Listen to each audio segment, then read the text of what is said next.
I'm Leanne with another episode of Truly Home with Cap Fed. You can see we're doing a ton of work here in our work kitchen. We have painted our existing cabinetry. We have replaced the old countertop with a beautiful new countertop. We replaced the old kitchen sink and the old leaky faucet. Now Fidel is putting in a new backsplash and this kitchen is going to look as good as new.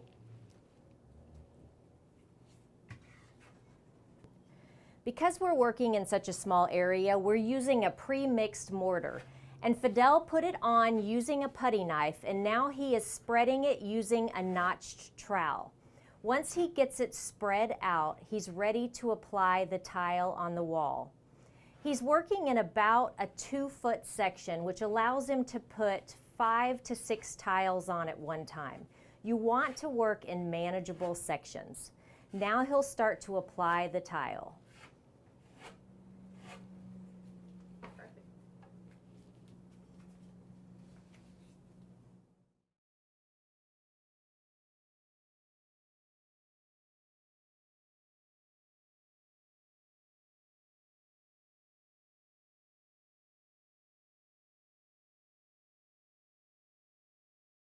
It's been a couple of days since Fidel installed the tile.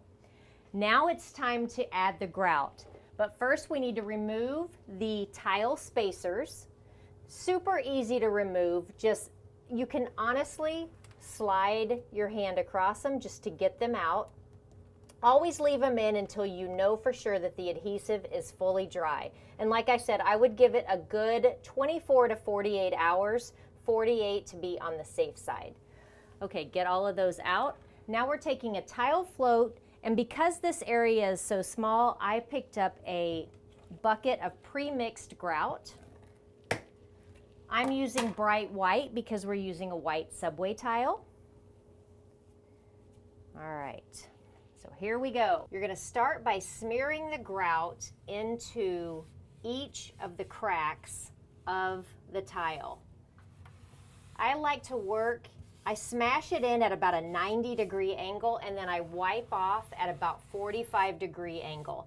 And we can do 10 or 12 tiles at a time, but before it dries, we need to make sure that we take a damp sponge, and they make just a small little tile sponge, and then wipe off the excess. We want to do that for sure before it dries.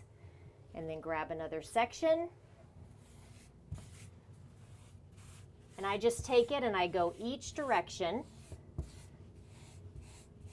You'll see some people will go over the entire tile. I like to just go into the cracks that I'm working in. I'm going to take my sponge and just lightly wipe. Now we're not trying to get it out of the areas that we've put it in. We're just lightly wiping it off. And then every so often you want to have a clean bucket. You're going to rinse out your sponge and then start cleaning again. So you'll probably still have a light haze on it. That's okay. After it's fully dry, you'll be able to give it one quick clean at the end and make sure that it's all perfect. It's been 48 hours since we've grouted, and you can tell it looks amazing. I want to keep it looking that way. So I'm using a spray-on sealer that's going to keep this bright white grout looking its best at all times. So to do that, all you do is literally spray it on, let it sit for about 5 minutes. That'll absorb into the grout, and then you're going to wipe it off with a sponge. Now while that's setting up, let me just talk to you a second about the colors that I chose here. So I started by picking out my countertop because there are fewer countertop choices than there are anything else. And I knew I wanted to keep it light and bright. So I went with a white looking marble type Formica. With that, I paired a bright white subway tile, and that gave me then my grout color, which was a bright white. I then paired that with my paint color, which is a Chelsea gray. And then that gave me my wall color, which was just a neutral grayish color. So by picking out the countertop, that gave me the inspiration for all of the other things. So that is the easiest trick to picking the perfect colors. All right, so I've let this sit. Now I'm just taking my damp sponge And I'm going to wipe off all of that extra residue. Now, if you have extremely porous tile, you can do that a second time. I don't. This is extremely slick, so we're good to go. By doing that, that's the maintenance you'll need to keep this looking beautiful for years to come. I'm Leanne Lee, and I hope this episode has helped you make your house feel truly home.